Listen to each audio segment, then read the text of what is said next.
everybody. I'd like to call to order the regular board meeting for the Vallecitos Water District this January 15th, 2025. Before we begin, I would like to announce that members of the public may watch the meeting via live computer or smart device by going to the district website. And with that, we've asked Jim Hernandez to lead us in the Pledge of Allegiance. Thank you. Thank you. Ready? Begin. I pledge allegiance to the flag of the United States of America and to the republic for which it stands, one nation, under God, indivisible, with liberty and justice for all. Thank you, Director Hernandez. Roll call, directors. Please indicate your attendance.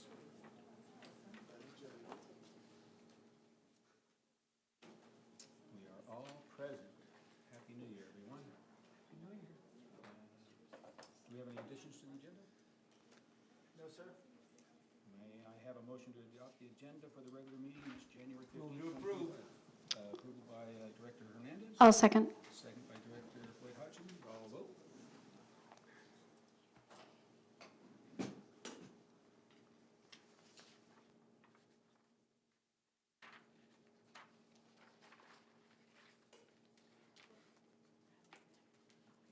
Yeah. President Panic, I think we're having some Technical difficulties. You want to do a verbal? We're our audio visual system right now.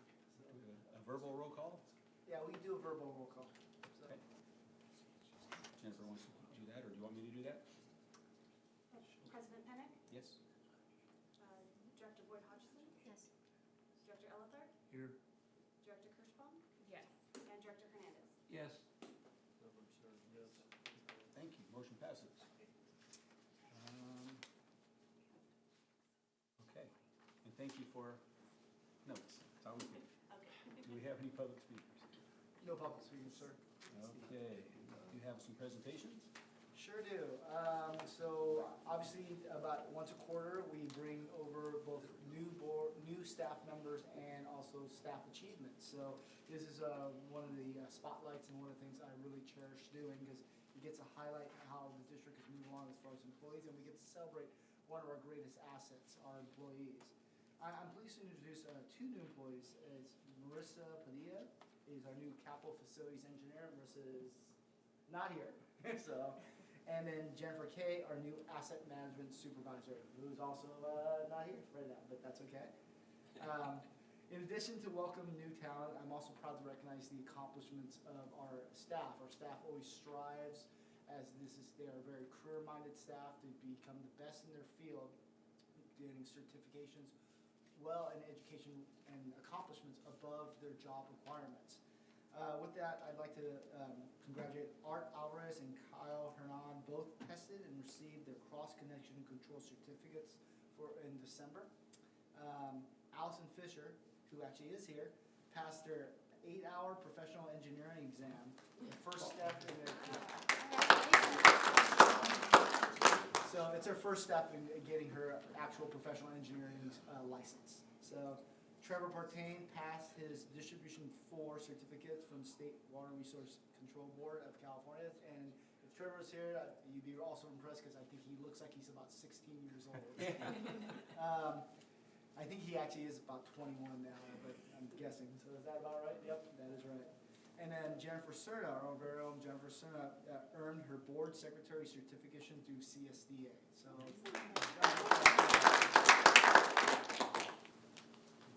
Thank you. I love these presentations as well. What's fun is to see how exciting the staff is. Whether, I don't know if you're excited or surprised. I'm excited. Staff was like, oh, really? Yeah. And so thank you. That is exciting. Congratulations.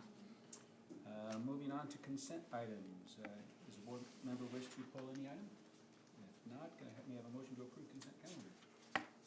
Move to approve. Approved by Director Boyd Hodgson. Hold on, can I pull something really quick? You can. No, it's too late. Sorry. You can pull something. So for the Between the Pipes Winter Edition, GM Gumpel, you were gonna check if that had gone to print yet? Yeah, so it's already out. We haven't sent it out until after board approval, but they're already pretty much done. Okay, But as far as, I know some of the items that I don't want to steal your thunder, some of the items that you may bring out tonight, I've already talked to Chris and his team, and we're well prepared for those. okay, so just for clarification, what I had wanted to see, everything looks great on the newsletter. I was hoping that we could put in a couple sentences expressing our condolences to our neighbors up north and the fires, and to look for some more information from the district in the future. But as GM Gumpel mentioned, we can talk about that later. But I think that the, other than that, I think that the newsletter is good to go, so we don't have to pull that. Okay. Motion to approve by Director Boyd Hutchins, a second. I'll second. Director Kirschbaum, second. Please vote. I'll call it the vote. Call the vote. Yep. Okay. Director Boyd Hodgson, Yes. Director Elefar, Yes. President Bennett, Yes. Director Kirschbaum, Yes. and Director Hernandez. Yes. Motion passes, thank you. And on that note, you've done a good job social media-wise, sending that out, so whoever did that, thank you, Chris, for the Thank you, Chris. social media, at least presence there. I know it's not in between the pipes, but social media was a great tribute. Moving on to action items. Before you start, Is your microphone on? It's very hard. It is on now. Okay. I think that's important because it's going to be very difficult to hear in the For the recording. recording, Yeah. yep. Yeah. No, thank you. So with a little bit of technical difficulty, but thank you for bringing that up.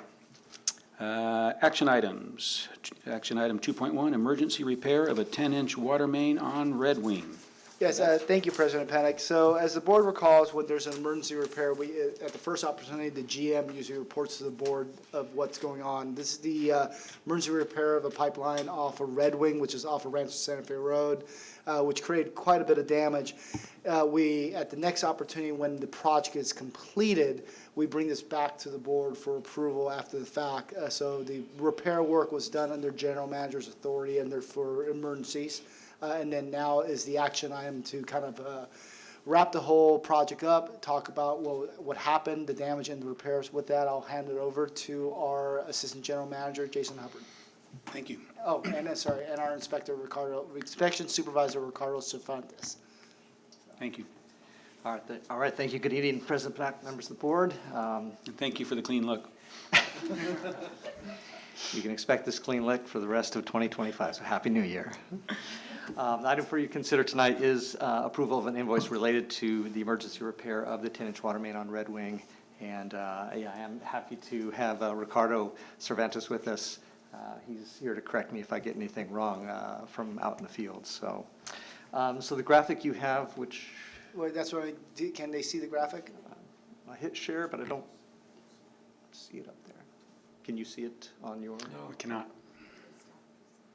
We see what's up there. They see, that's what they see. Okay. There we go. There we go. Perfect. There we go. All right, so the repair you see, or so the graphic that you see there is on page 77 of your board packet, and the yellow highlighted pipeline, that's a 10-inch ACP, it's an asbestos cement pipe, and it's a connection between a transmission main and a distribution main that feeds that neighborhood right off of Rancho Santa Fe Road. This pipe was installed in 1973, and in September of last year, our operators were notified of a leak, responded to the area, and thankfully we're able to isolate this line.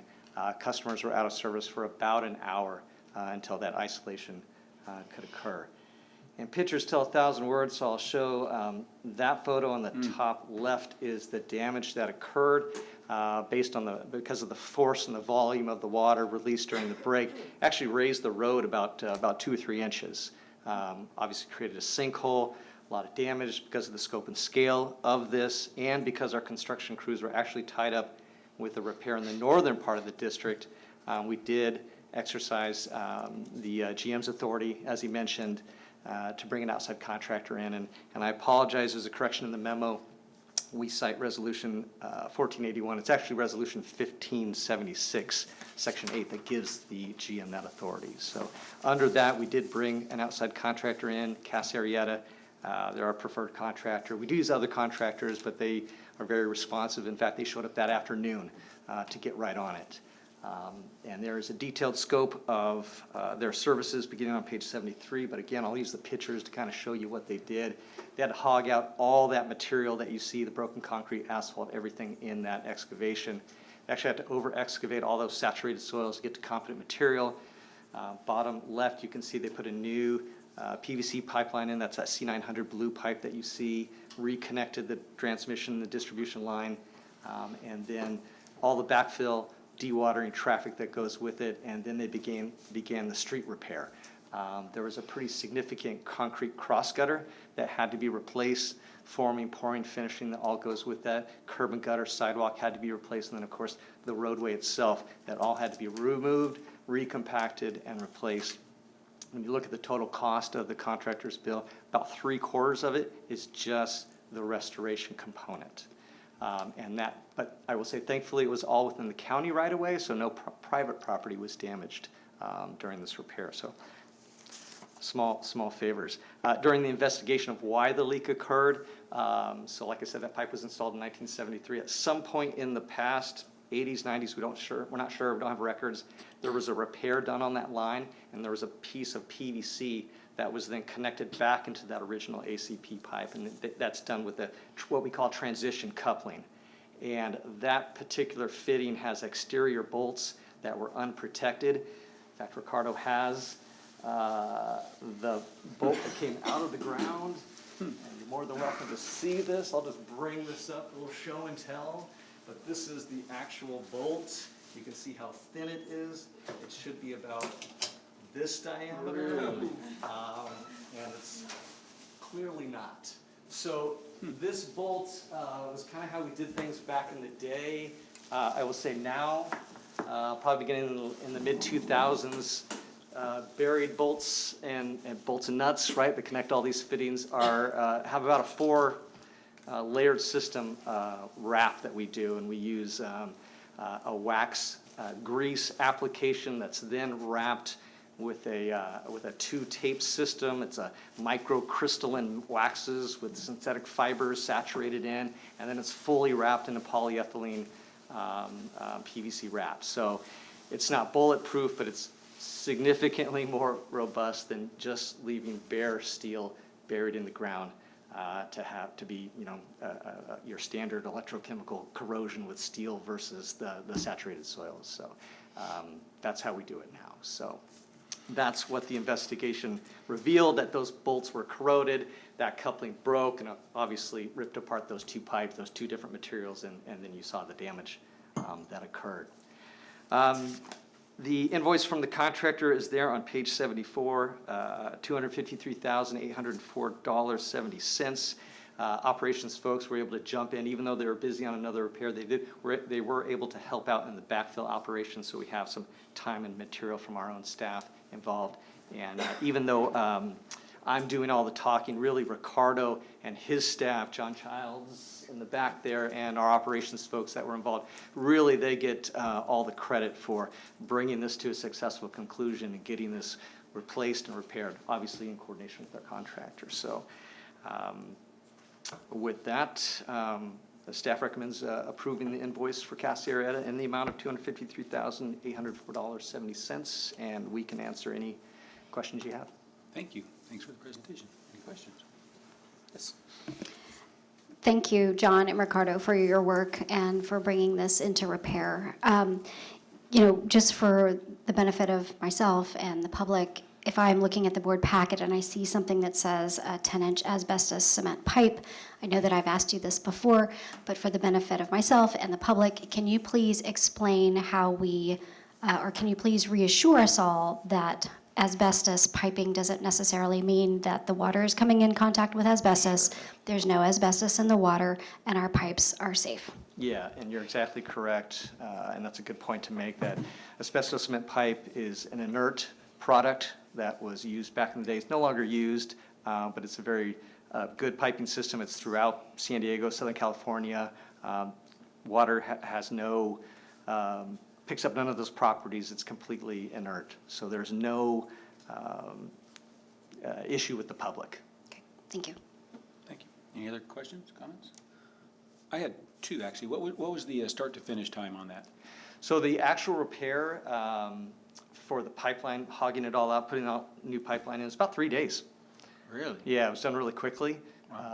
And then the street repair was extended over a couple of weeks, 2-3 weeks, and I think there was a little bit of striping that had to occur, which county requires you to kind of come back. Yeah, so. Thank you. And you said one thing that caught my ear is you said, we don't have any records of repairs, just looking forward as far as asset management. Yeah. Do we have records of repairs so we can go get a head start on this instead of Yeah, have a so big sinkhole? if you were internal staff and you were behind the curtain, and you could look at our GIS mapping, we actually map all of our leaks, and we actually have a leak, we call it a leak layer, and you can actually put up on a map and show where all the leaks are occurring in the district and all the data that's behind those leaks. When did it happen? What was the material? And so on and so forth. So we can kind of look at that. So we are tracking all of that. As far as active leaks?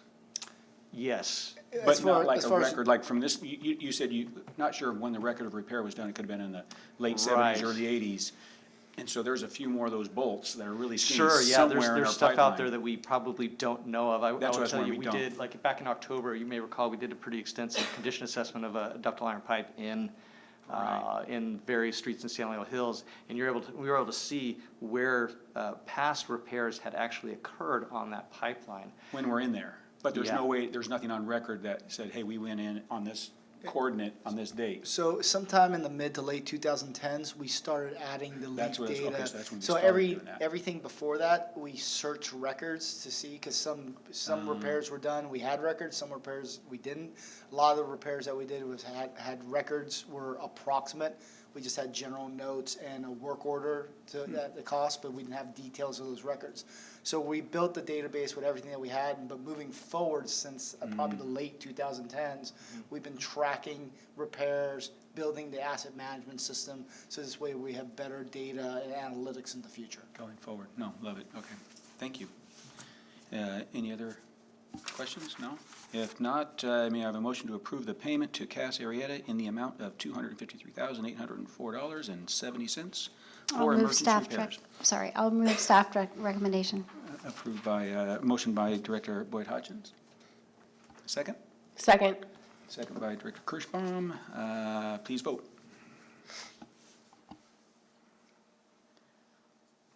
Motion passes. Thank you so much. Appreciate it. Moving on to agenda item 2.2, award of the professional services agreement for the Twin Oaks Valley Road Sewer Improvement Project. And before we move on with that, I want to give some time to Director Kirschbaum for a Yes, so before this item is presented, I would like the record to note that I am recusing myself from item 2.2. I work as an environmental engineer for Dudek, which is a sub-consultant on this item. For that reason, I will recuse myself and leave the meeting during consideration of this item. I ask that the board secretary please include my statement in the minutes. Okay. Yep. Thank you, Director Kirschbaum. Appreciate that.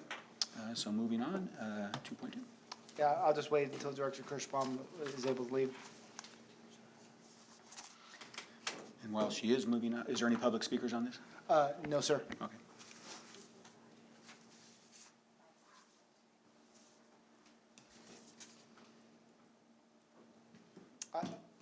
I have her number too, I can text.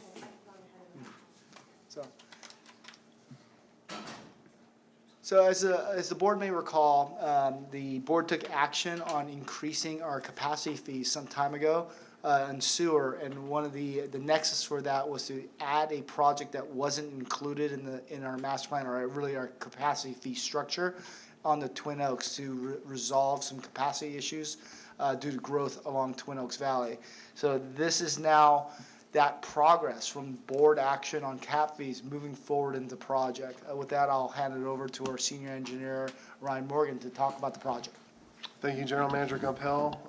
President Pennick, directors of the board, thank you for having me here tonight for the award of the professional services agreement for the Twin Oaks Valley Road Sewer Improvement Phase 1 project. Twin Oaks Valley Road Sewer has an existing 8-inch diameter gravity sewer. It conveys wastewater from the Twin Oaks Valley Sewer Basin as depicted in the figure in front of you. Staff determined that this existing sewer is over capacity per district standards. Does not allow new development to connect into the sewer in this basin. The capacity deficiency is identified in the 2018 wastewater master plan as CIP Sewer Project SP31 as a Phase 4 project to be constructed between 2031 and 2045. Recently performed water and sewer studies provided by proposed developments in the basin verify the capacity deficiency and master plan discrepancy. The proposed scope of SP31 is not proportionate to the development projects being processed in the basin, and therefore the district does not intend to condition future developments to perform the sewer improvements required. In December of 2022, the board authorized a sub-area master plan study be performed, which evaluated the sewer pipeline in 2023 using the existing hydraulic model with additional development and ADU sewer flows. The results indicated over 18,000 feet or 3.4 miles of 8-inch diameter sewer in Twin Oaks Valley Road in Twin Oaks Valley Road roadway needs to be upsized to pipeline diameters between 10 and 18 inches. The board adopted a new water and wastewater capital facility fee ordinance number 226 on June 19th, 2024, with fees becoming effective on August 18th, 2024. The additional fees paid for by developers support the expansion component of the improvements for the project. The project was separated into 2 phases, which will be designed under the same professional services agreement. Phase 1 will upgrade the sewer on North Twin Oaks Valley Road between Richmar Avenue and Cox Road, while Phase 2 will upgrade the sewer on both North Twin Oaks Valley Road and Deer Springs Road between Cox Road and Deer Creek Road. Future construction phases of the project may be initiated separately under respective phases, with Phase 1 taking priority. In September, staff submitted an RFP to 5 local engineering consulting firms identified on page 78 of the board packet. Firms were tasked to present their experience in designing wastewater collection design projects of comparative scope and effort. Staff received proposals in October from 4 firms, including Kennedy Jenks, Black & Veatch, Michael Baker International, and NV5. The evaluation panel, consisting of district staff and a guest panelist from the City of San Marcos Engineering Department, reviewed the proposals based on responsiveness, qualifications of similar projects, project approach, and project team. NV5 was selected as the most qualified consultant. Staff negotiated project scope and fee in November. Adjustments were requested to the proposed services, which included additional manhole surveying, additional auger borings to clarify groundwater elevations, and reduction in condition assessment efforts to the existing sewers. The scope of services and fee were finalized with a time and materials not to exceed value of $2,087,051. This multi-year project is identified in the district's fiscal year 24-25 budget with an approved budget amount of $28,975,000.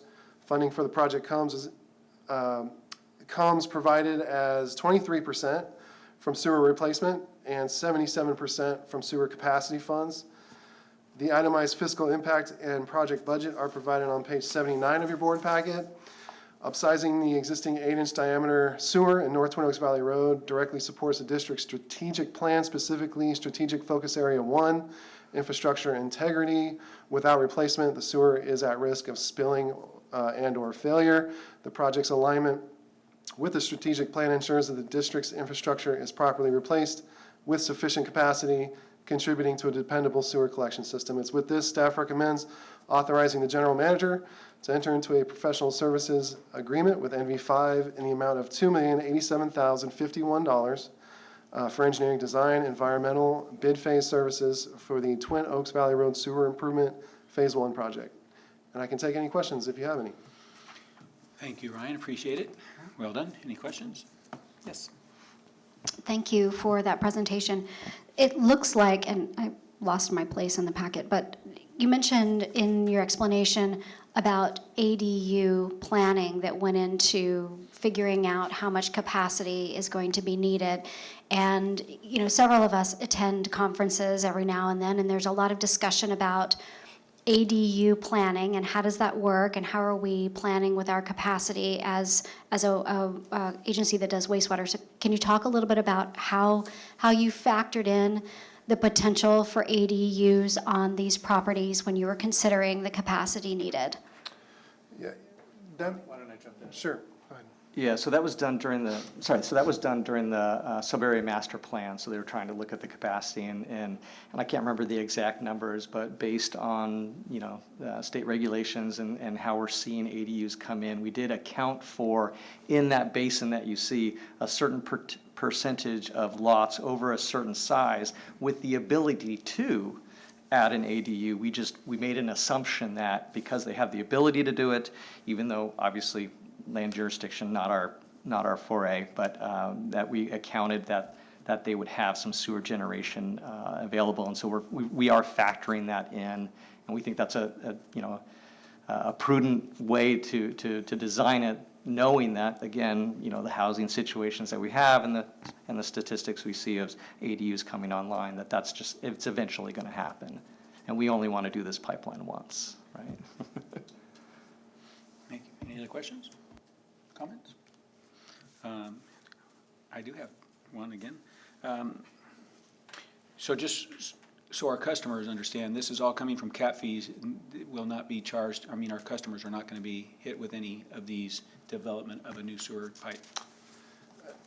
It is funded partially, 23% from sewer replacement funds and 77% from sewer capacity funds. So there is a replacement component to this project that is not directly absorbed by capacity fees. Okay. And just to be clear on that, so that's the replacement portion of the 8-inch, and the 8-inch itself is pretty much at capacity. So our customers, when they pay their normal sewer rates and charges every month, they're paying towards that replacement. So that replacement now is not going to add an additional burden to our existing customers, because they're already, we collect for that since that pipe was built. Right. So that brings up another point. This $2 million is for consultant / engineering / design. Are we replacing old pipe in the same hole, same trench? We're just taking out the old, putting in the new? That's going to be part of the design process evaluation. There might be, there's going to be a determination and analysis on that, whether it's going to be remove and replace or a parallel installation Okay, of the that's where I was sewer, gonna go. Okay. which could reduce bypass pumping efforts. It's too early right now to know the exact answer to that, but we're going to look at all that. So that's what, I didn't know if we're, like you said, if we're going to do a parallel or we're just going to replace, replace new with a 10 to 18 and replace the 8. It's too early to tell. It is too early to tell. We know certain sections in the alignment, for example, are not actually in Twin Oaks Valley Road. They're in the old Twin Oaks Valley Road, which is today a frontage road. So in areas like that, we know strongly that we would like to move it into the right-of-way of Twin Oaks Valley Road. So in locations like that, we're fairly certain that's going to take on a new alignment, but all the other locations is going to be up for analysis. So is there a jog right there that goes north Twin Oaks Valley Road? Is there a little jog up to the frontage road and back down again? Kind of. Really? Yeah. Mm-hmm. And this is all No, this is it's- all it's- gravity, right? This It's is gravity exactly line? adjacent to it. And it's all gravity. Yeah. It's all gravity. Yeah, Interesting. as part of the design, traditionally for all pipeline projects, we usually do some sort of an alignment analysis to kind of see what's the cost That's the word I was benefit. looking, alignment analysis, It's- okay. yeah. New vocabulary I'm learning. We'll get you there. And this 2031 to 2045, is that what I heard? Yes, in the master plan, that's how it was classified as a phase 4 improvement, and 2031 to 2045. And obviously, we're ahead of schedule on that. Based on the additional studies performed, we know that we have to do something now. Yeah, and within the master plan, this was a project that really wasn't going to get done Okay. in time for development. So that's why it wasn't in our capacity fee structure, and that's why the board took action with staff recommendation to add it to our capacity fees, which allows us to move forward and also have a funding mechanisms to pay for it through development fees. So to possibly move this up, because development is stopped Yeah. right now, because you can't develop with capacity at max right now. Yeah, Ryan, what's and I know it's still early, but what's the anticipated schedule for construction on Right. this project? It'll be complete by 2030. And Seems like a long way off, but that's probably, 4 years and 350 days or something now. That's not bad. we factor 2 years in design, And that's, that could slide potentially 2.5 years, and then bid phase another 6 months, so probably starting construction around the 3-year from now timeframe. Perfect. No, when I heard 2030, I was thinking, man, I realized, well, that's right around the corner. Okay, thank you, Ryan, thank you all. Thank you. Any other questions? Yeah, related to the funding split, how about the future phases? Are they roughly the same split, or don't you know that yet? Phase 1 and Phase 2 are currently budgeted together under the same project budget, under the same CIP budget. So it's the same split? It's the same split. Okay. Good questions. Any others? If not, may I have a motion to authorize the general manager to enter into a professional services agreement with NV5 Inc. in the amount of $2,087,051 for engineering, design, environmental, and bid phase services for the Twin Oaks Valley Sewer Improvement Project. So moved. Moved by Director Ellertharp, seconded by Director Hernandez. Please vote. I think our voting system's back up. Hey there. Director, motion with Director Kirschbaum recusing herself. We can push that abstain on her. Abstain on hers, which is, I think, that one. Okay. Motion passes 4-0 with Director Kirschbaum abstaining. Thank you so much. Appreciate it. Thank you. Thank you. I just texted the director, so she'll be in a minute. She'll be in a minute. Okay. We will wait for her to come in as we prepare for 2.3. I'll go ahead and announce it. Vallecitos Water District Fiscal Year 24-25 Mid-Year Budget Update. And if we can wait for Director Kirschbaum, that would be great. Thank you. Do we have any public speakers on this one? No, sir. All right.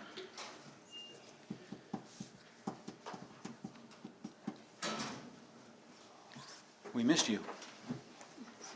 Get it done? We got it done. It was a split vote. 4-0 with one abstaining. Thank you. So, let's see, item 2.3. So the board sees quarterly the budget to actual financial health and, where the district stands. It's in the board packet. But we were working with management staff. We thought it would be a good idea at the mid-year point to bring it to the board and actually present it. So this item is basically shown in the board packet in some form every quarter. One of the things I do want to talk about is you have to remember our fiscal year starts in July. So when we look at the mid-year budget and you think about the weather, July, August, September, October, those are good water use months.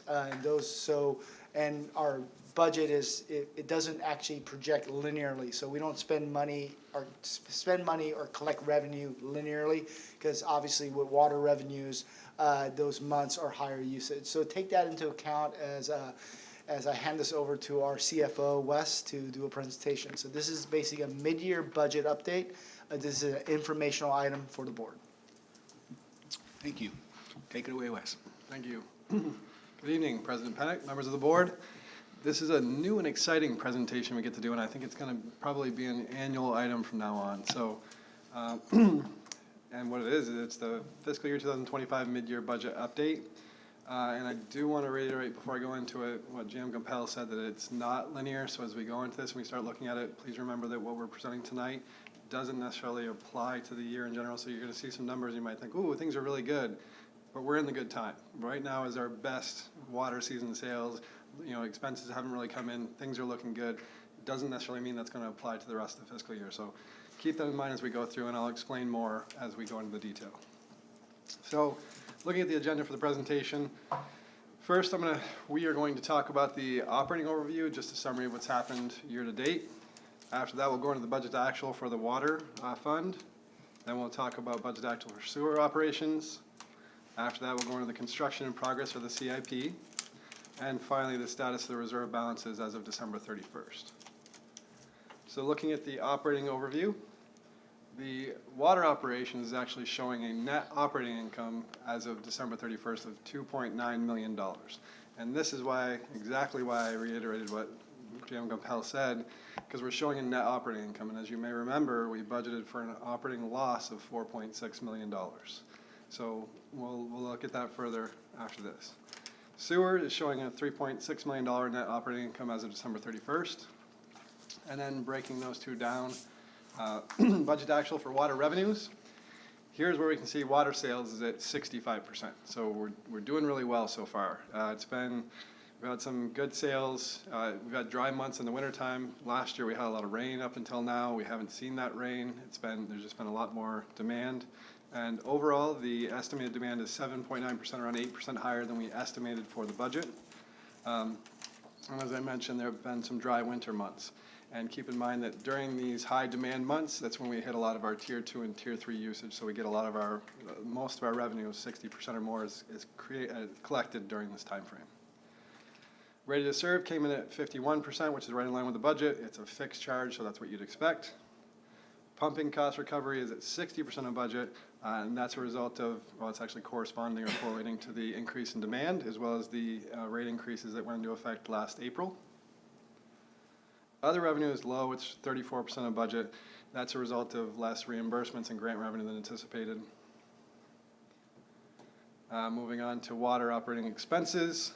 We can see water purchases at 51%. So you might ask yourself, as I did and as I asked Mike, if water sales are at 65%, how can water purchases be at 51%? So the answer is we've actually had a corresponding increase in water purchases of 10.6%. So they are increasing in correlation to water sales. However, we had a couple months of no desal. So August and September, we actually had a plant shut down at the Water Authority. We weren't able to receive any desal, and we had a savings of approximately $1 million in those 2 months. So that's a major reason why we have the $2.9 million net operating income right now, as well as the increased demand, which we are expecting to decrease in the coming months. So in the winter, we should have a lot less demand. And remember that the Water Authority's rate increases happen in January. So our demand's going to be going down in the coming months, and we're going to be hit by this rate increase from the Water Authority in January. So things, unfortunately, will probably flip around the next month. So right now it's all sunshine and rainbows. We're heading into the more difficult times, and we should be hopefully still, well, I don't say hopefully, but we're still anticipating that we're going to be in line with our budget. And just to reiterate that, so it's almost a tale of two different stories, a mirror image of each other. So we haven't seen the Water Authority increases. We've had a good summer demand that was up from previous years. Desal was down, which is both good and bad. Desal being down also created some, taste and odor issues in our system, as the board may recall. However, we did save about $1 million from anticipating. Now you flip over to January, new water rate increases from the Water Authority and lower demand numbers. Still may be above what we expected unless we get a lot of rain, but we're going to see higher costs and lower revenue. So. And this is why I wanted to tell you it's kind of a tale of two cities, so to speak.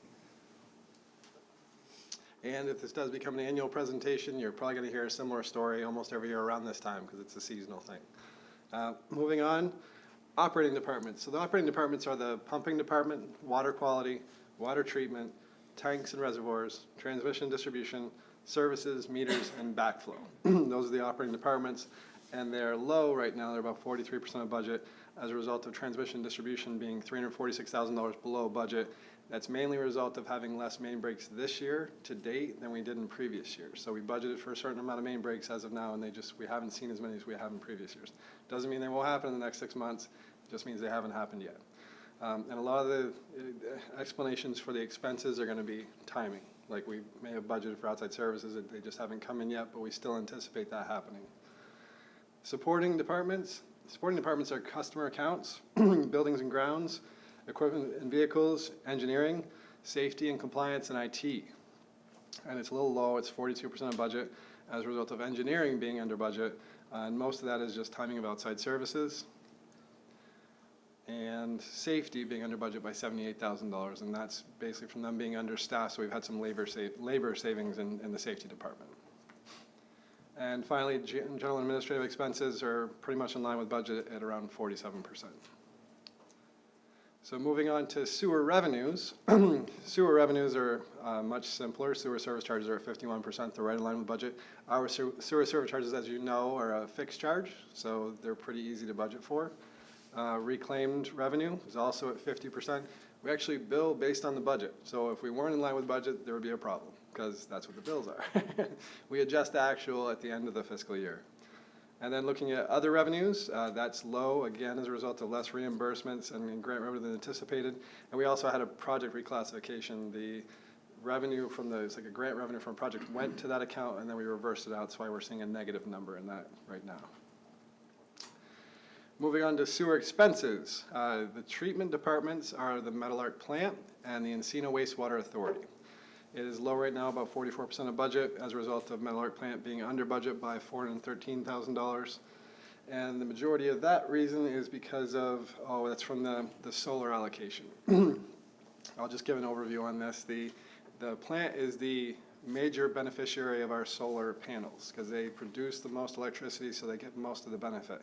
On a quarterly basis, we actually do an allocation to move it from that department to the appropriate departments according to our allocation. We only do it quarterly, and we haven't actually got the bills for December yet, so we haven't done that allocation, so the plant's looking like it's under budget right now as a result of that. I hope I explained that well enough. If you have any questions, let me know on the solar. Then moving on, operating expenses. Operating departments are similar to the water operating departments. You have collection and conveyance, lift stations, source control. That's in line with budget right now, so they're at 50%. The supporting departments, again, customer accounts, buildings and grounds, equipment and vehicles, engineering, safety and compliance, and IT. They are a little bit low right now, again, as a result of engineering being under budget. And in this case, it's due to labor. It looks like there's been more labor charged to projects in the engineering department than anticipated. And then moving on to G&A. G&A is actually a little bit high at 54% of budget. And that's high as a result of increases in insurance costs. As you know, we brought forward an increase in the Aqua JPI insurance of about $677,000. The increase was $500,000. The total cost was $677,000. We're starting to see the impact of that now on the financial statements, and that's why that's a little bit high. Next, we'll go into construction in progress, or CIP. The water department has actually seen $3.4 million in expenditures for CIP as of December 31st, which is about 27.3% of our budget. And then sewer has seen about $5.2 million in expenditures, or 18.2% of the budget. And in total, we've got $8.6 million in expenditures, which is about 21%. So keep in mind, again, this is not linear. This is just, timing of project cost. As far as I know, there is no reason to believe that we won't complete the budgeted project cost by the end of the fiscal year. Excuse me, Wes, does that sewer line include Encina? This is in total. Okay, so and the board may recall Encina's cut back its projection due to staffing and timing. So Encina will not be billing as much. I forgot what the numbers are, but Encina's billing to all of its member agencies for capital has been reprojected to a much lower amount. So we will, Encina's a big portion of this. We won't realize those costs, but we will realize those costs in future years. So next, we'll take a look at the reserve balances. I know there's a lot of numbers on here, but this is just a snapshot of the reserves as of December 31st. It's actually in the quarterly report. I just took the table right out of there. And the important thing to notice here is that the water capacity fund balance is $3.6 million, and the water replacement fund balance is $37.2 million. And that $37.2 million is above the floor of $15.6 million. And below the ceiling of $57.8 million, so the balance is within policy limits. For the sewer reserves, the sewer capacity fund has a balance of $5.3 million. The sewer replacement fund has a balance of $56.7 million, and that $56.7 million is above the floor of $31.3 million and below the ceiling of $95.4 million, so it's within policy limits. That is our fiscal year 2025 mid-year budget update, and with that, I'm happy to take any questions. Thank you for that mid-year update. Appreciate it. Any questions, comments? Yep. I always look this way. Can we expect a new introduction slide that is creative to signal? For this presentation? Yes. You're not the first one to ask that. I must have a I reputation. can't imagine that I am. I must have a reputation.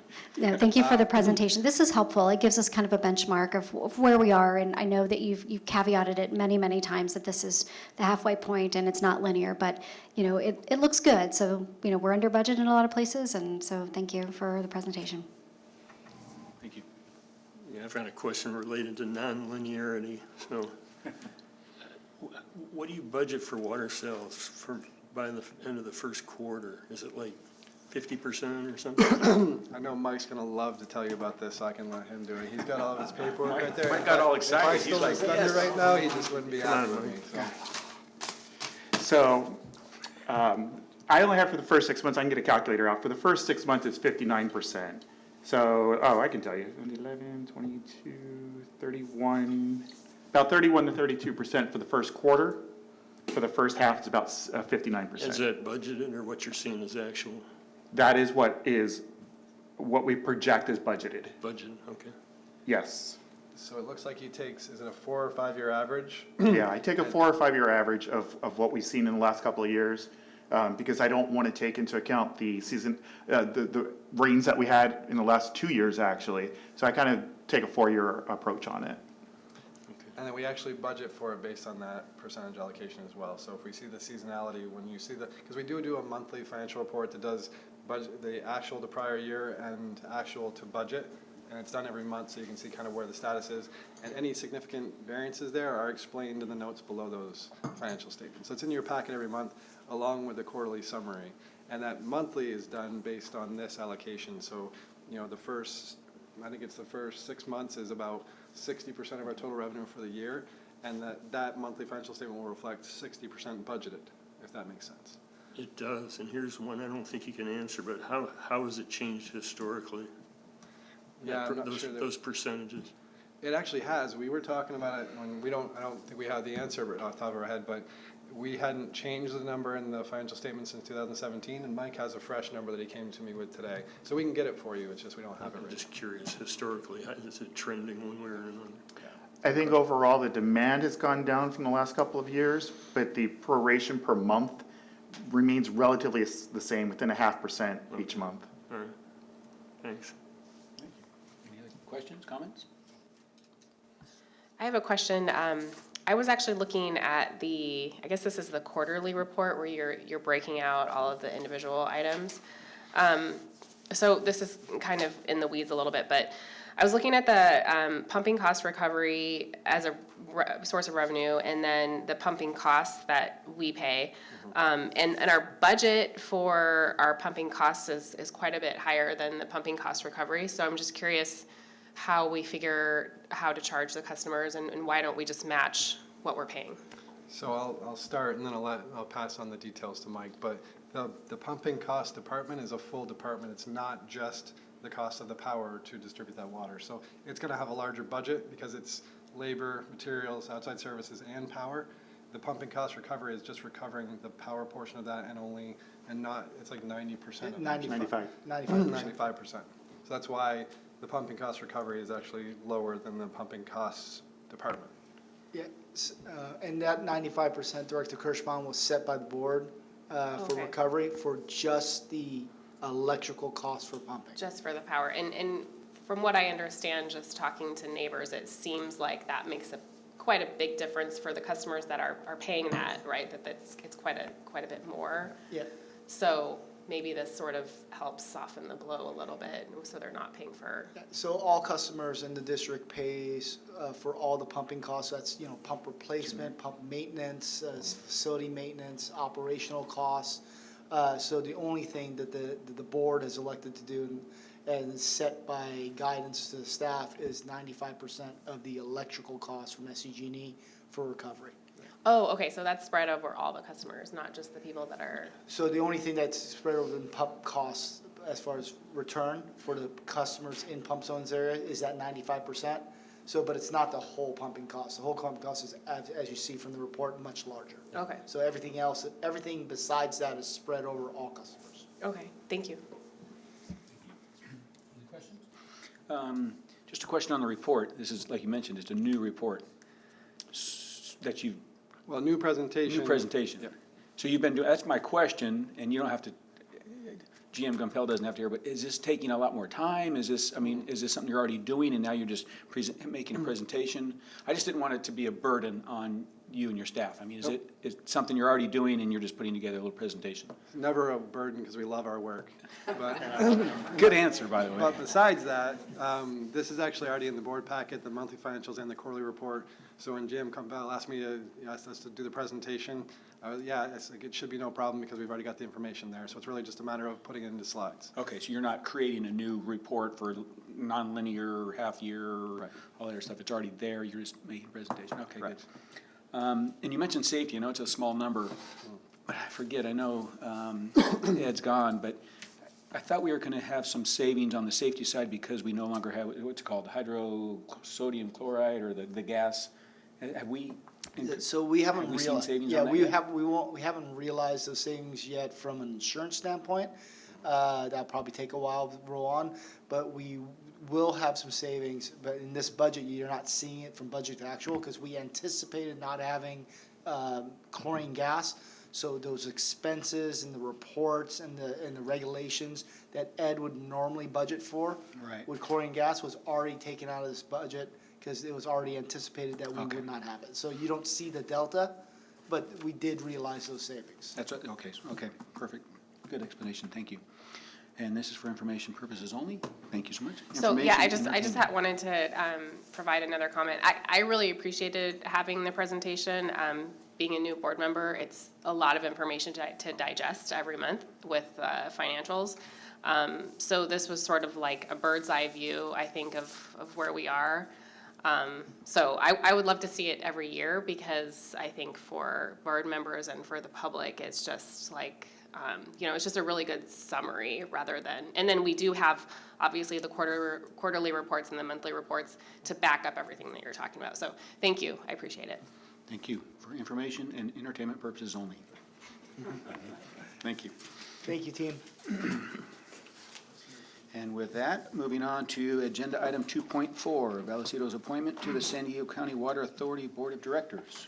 Yeah, thank you, sir. So the board appointed by unanimous decision Director Boyd Hodgson for the representative to the San Diego County Water Authority.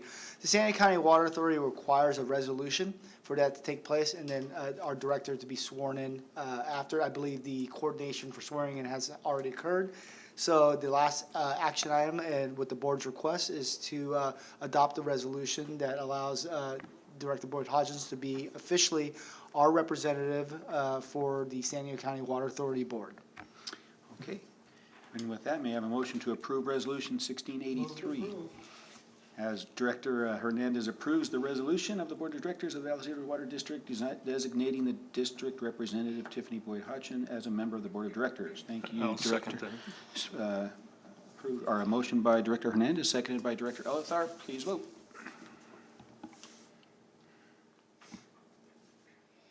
Motion passes 5-0. Thank Thank you so you. much, and congratulations. Thank you, everyone. Appreciate it. I'm sure you will represent us well.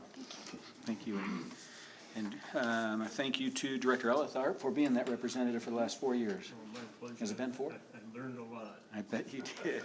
And if you can kind of pass on some of that, give her a head start. Even she at this can- age, I'm still learning. Amen to that. And with that, we're moving on to reports. GM Gumpel. Thank you, sir. I have a few items. First, I want to address some of the items with the fire and the fire danger that's happened up in LA. And the district and district staff has put out some social media posts, which I'm very proud of. That being said, the GMs all met at the Water Authority, and this was a main subject, and you're going to be seeing some different stuff coming out from different agencies about fire prevention, fire danger. The biggest takeaway from that is that every GM agrees that once the dust settles on this, there needs to be some education to our public. And I know there might be some more discussion on that on the board side, but just so the board's aware, staff is anticipating putting out something probably early February, talking about education to the public. I'll give you just one example. It's very typical for people who evacuate to turn on their sprinklers and leave. When you have a whole community that turns on their sprinklers and leaves in front of a big fire, it basically reduces the amount of water and the availability of water in the pipes for firefighters to fight. It's something that people don't think of. So one of the things we want to educate people on is, obviously safety first. Turn off your water meter, turn off your gas. That's coming from the SDG&E side. even if you don't turn off your water meter, what happened in a lot of places up in Ramona, when we went out to Ramona during I believe the Witch Creek fire, I can't remember the fire name, what the main thing that our staff was doing was going off and turning off meters, because it would melt the irrigation pipes because they're plastic, and water was just running free flow out of the ground because all the irrigation pipes were melted, so which prevented water availability for firefighters. So we'll be putting out something. The County Water Authority will be working with Cal OES, with the County Emergency Operations Center, and SDG&E to kind of put out a unified message.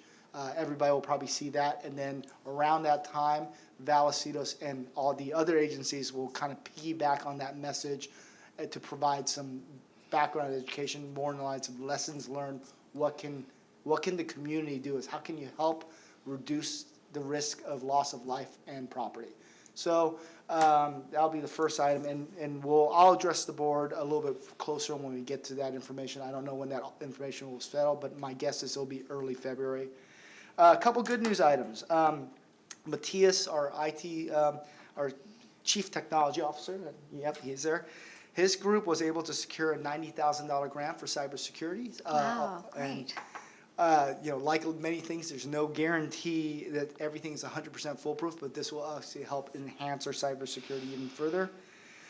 Talking about main breaks, Tres Amigos line, which the board award is actually under construction. It started construction. The board may recall that this is in the far northern end of our district, basically Gopher Canyon area. The area north of Gopher Canyon has experienced roughly a break a month. Yeah, roughly a break a month for almost the last 2 years, maybe a little hair under. It's an astounding statistic, and this pipe is 1950s pipe. So that portion of the work is scheduled to be done in March. So the rest of the work obviously will take longer, to be done, but that portion of the work is scheduled to be done in March, where we're going to get the pipe out of people's yards, every time that pipe breaks, it creates property damage. So that's good news. Couple informational items. Night work. We have night work on 120 and 122 on San Marcos Boulevard and Pico. We also have night work on 25 on Rock Springs Road. The night work on San Marcos Boulevard is pretty obvious. You can't work during the day in San Marcos Boulevard. But the one on Rock Springs is because we take water out. We shut the water out for the school, so that's why we're doing the night work there. Unfortunately, a little bit of bad news. There's a new lead line service requirement regulation from the state. Board may recall some time ago we created a temporary position for special projects to help us get through the lead line survey that was done. It was basically a sampling to show that we have no lead lines. That report was done. Eric Bennett took the lead on that, completed it successfully, put the report in with the state. They, I believe, finally accepted it. So we're through that. However, the new lead line service regulation requires agencies to inspect any service pre-1987. Am I correct on? Thank you. But unfortunately, the burden of that will be a lot more, even if it was previously inspected, even if we know we don't have lead from our sampling, we'll have to still inspect every single one, and now it's a 2-point inspection, which means we have to inspect it at the meter box and we have to inspect it on their property. So that means we're going to have to enter people's property, hopefully on the outside, not on the inside, but it'll be case by case, which adds a lot of complication. As we get closer to it, this is going to be a big work pill. However, it doesn't stop from there. The draft regulation, and Eric, I don't remember the date, will be every single service will need to be inspected. It's 2034. By 2034. So it's just basically layering up. So that will be coming back to the board with reports.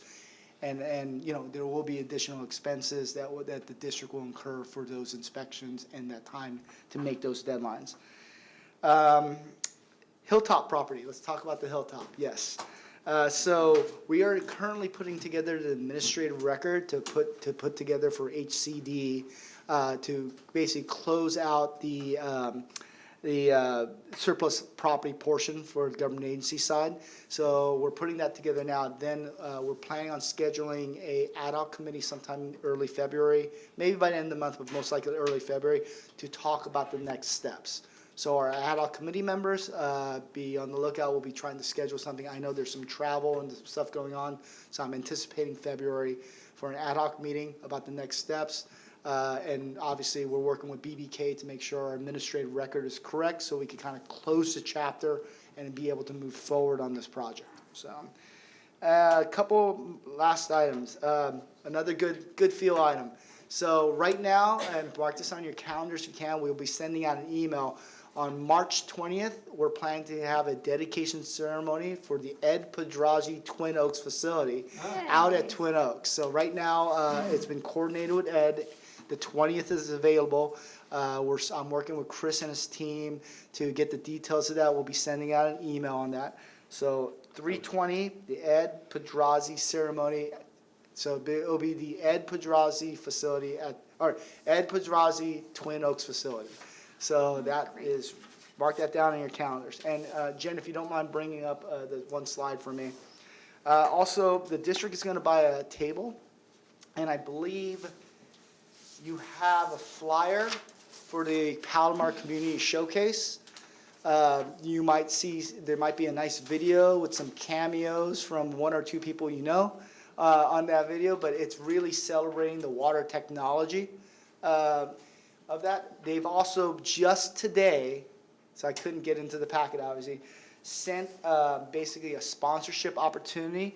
And if the board, just with consensus, is interested, I'm willing to put this on the next agenda for possible sponsorship opportunity for this event.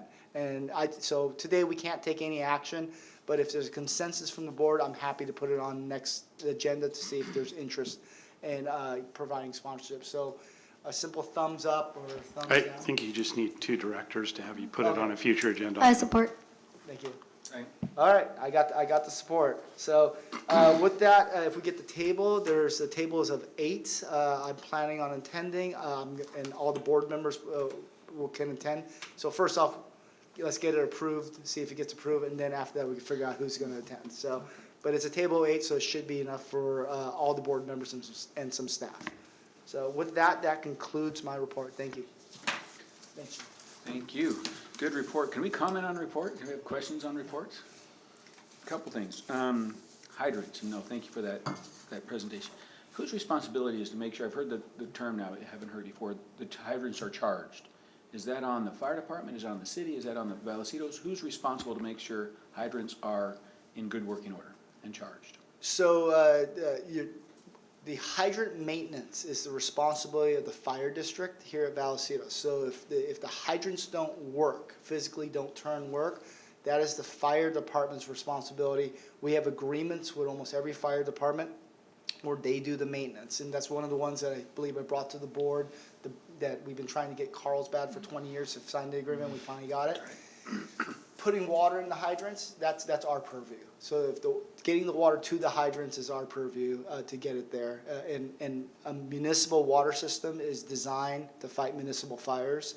And I say that very carefully because no system is designed to fight a large wildfire. The volumes and the capacity are just insurmountable. So municipal systems are designed to fight municipal fires. That being said, our system is very robust and we're in a very good position, but no system is 100% foolproof against Mother Nature. Gotcha. Thank you. And my favorite topic, regulation from lead in the water. That comes down from the state level, county level, all levels, and the cost. Do we have an estimated cost to comply with these regulations so the public knows that we're trying to comply and it is a cost and it's coming down from a regulation from above? The lead and copper rule improvements came down in October 24. And Came down from? Coming from the EPA. And so what every state does is they interpret those, and then each state's regulators come out with additional rules or how they want it implemented. And so that when that came out in October, the AWWA had a lot of webinars on it, trying to tell water agencies how they think this is going to go. And the crux of it was that we need to we need to perform those inspections. Even though we have previously, right, we have tested water, it's been clean, they're asking for an additional 2-point Correct. check. Correct. Because They want a full inventory of every line and every service. do we have an estimated cost what that's going to take? Not yet, we haven't put that together, but that's one of the things we'll probably be looking at through our budgeting process, and it's something we could both present and let the board know through Finance Committee. Yeah, No, thank you. I'd like to point out something on the lead issues. It's not just service lines, there's older fixtures that can contribute to the lead issues. So the lead and copper rule says you gotta test it inside the customer's home. And I was wondering, do we have enough customers volunteer to do that? Currently, yes, we do our lead and copper sampling every few years. How that works is we get our bottles from the lab, we mail customers a letter saying, hey, will you participate? They respond to us and saying, yes, they will. You haven't had a problem getting. Exactly. And so then we give them that bottle with a note and instructions on how to pull that sample. And then additionally, through these inspections, when we do find houses that have, like, say, galvanized lines going into their homes, we offer to perform the lead testing of their lines too, even though they're not particularly part of our routine inspections. So that's a point, I mean, that's the point. So it's something we have been doing, have done in the past, will continue to do, but now we are mandated to do it. No, that's a little different, so that internal testing, it's been done it's been done a lot, but the inspections is new. So this 2-point The inspection. internal inspections in customers' homes. Yeah, that's new, but because the testing is basically voluntary, the customer basically fills the water up, usually the first when they get up, if it hasn't run in a while, sends it in, we do lab tests, but this is now a visual inspection inside their homes, and it's at a much higher volume too. And that service has always been available, even in the past. If customers wanted voluntarily to bring that in. Yeah, it's been a requirement. Okay, thank you. Thank you for your report, appreciate that. District Legal Counsel. Thank you. Just a short overview of the 24 legislation that went into effect, really affecting us. It's kind of amazing looking at this over the last 2-year legislative session. 5,000 bills were introduced, half of which died without a single vote. And then in 2024, there were 1,200 bills passed, 200 of which were vetoed. A lot of them in 2024 dealing with water issues, housing issues, of course. Affecting us, there were 4 amendments to the Brown Act. Tying on this cybersecurity discussion, the Brown Act was amended to allow us to bring in different folks into closed session to discuss cybersecurity on water, and we haven't been able to do that in the past because we're just limited to district staff, but they've now broadened the law to allow that, to bring in different authorities for us to discuss those situations with. And I know it's been a topic in 2024, and there was recently something about the Chinese potentially planting bugs relative to water infrastructure that are just, they think are buried and are waiting for some event relative to the cybersecurity. So that's was broadened. The other bill that affects you is the just cause for appearing remotely. That law is going to remain in effect until January 1st of 2026. But you may recall your just cause number of meetings you could attend for just cause remotely was 2. That was amended this year, and since we meet twice monthly, that has been increased to 5 meetings per year. The other update is on the FPPC gifting limit. It has been increased for 2026 from $590 to $630. So that's your gift limits. And then, of course, the state board regulations, which are always changing. They've adopted making conservation a California way of life regulations. Those went into effect. As an urban retail water supplier, we'll now have to annually calculate our urban water use objective and report that. And then that will, 2027, we must demonstrate compliance with our objectives. So that's a new provision from the state board.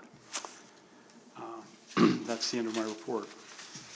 Thank you for your report, as always. Do we have a last Really report? quick follow-up question on the urban water reporting. Does that mean we have to do a new urban water management plan every year, or is that just saying, just updating how much we need? These are two different items. Yeah, the urban plans have to, what is it, every year that you have to update yours, James, relative to growth, to show you have sufficient supplies relative for development applications. It's part of that CEQA process. Yeah, that's correct. And you know, our master plan lays out a long-term planning for infrastructure that does that. And the urban water management plan in a 5-year increment lays out the water resource availability. So, and then with the urban planning, as long as you're still within that statute, it's just a simple kind of form that you fill out that meets that. So unless you spike above, there's not much to do. So. Thank you. Do we have a last report? Yeah, real All right. quick, the Water Authority's January board meeting is next week on the 23rd, and otherwise I have no report. Okay. We look forward to that report from Director Boyd Hudson. Thank you. Encino Wastewater, don't know if we've met. We have not had a meeting this month. We'll have our board meeting here on the 28th, I believe. Thank you. Standing committees? Any standing committees? I think we are all off for the holidays. Yep. And any other directors' reports on meetings, conferences, or seminars attended? Director Boyd Hudson. So I just want to reiterate the accolades for the social media presence. I'm getting a lot of questions from constituents about water readiness, fire readiness, and I think Chris and his team are doing a great job. And that has been really helpful to have information put out to the public in that way to show that we are well resourced if we face an incident that, you know, a fire incident. So I wanted to say that. The education that you spoke about, General Manager, in your report about turning off the water and the gas, it would be great if there was a video that could be made to show people actually how to do that. You talked about more education as the group of you all come together to figure out what needs to be put out. I think a video would be really helpful, showing people, where they might find their water shut off, where they might find their gas shut off, and I think that would be something that could be easily pushed out and marketed. Thank you. Comments? Any others? I agree that the social media posts have been excellent, and I really like the idea of doing a lessons learned or a campaign to educate the public. I think any type of media and any is a good idea. Different overlapping type of media, so a video is a great idea. Perhaps we can dedicate our next Between the Pipes newsletter specifically to lessons learned from the fires in LA, and also what we have learned in the past from previous fires that we've had in San Diego County and how we've adjusted to that. I think that the public would be really interested to kind of know that, and just to give our customers a sense of security. And there has been so much work done in the county for fire prevention over the last 10, 15 years, and a lot of the public just don't really know. So we need to kind of find a way to communicate that to the public, and videos, social media, the newsletter. I think the more that we can push out, perhaps even there's a way that we could reach out to the community in other ways, just like in person too. So anyway, just some thoughts for that. So thank you. Okay, thank you. Yeah, we'll definitely be putting together the lessons learned, as I mentioned in our report. Putting it in between the pipes, I think, is an excellent idea.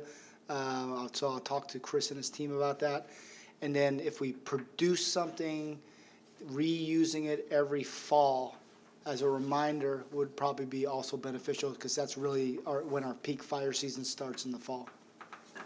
Thank you. Good comments. Any other comments? Questions? No? If not, this meeting is adjourned. sorry. You did have a comment. You did, you're a little fast there. Oh, I was fast. I asked. Any other comments? It's okay. Wait. I would like to, Adjourn. could we put on a future agenda, where we have been with the, board, payment, and how much it is, and when we had our last raise and all that information? You're talking per diem? Per diem, Okay. yes, thank you. Yes, we could, if you get a second, we'll put it on the next available agenda. Second. Thank you. Okay.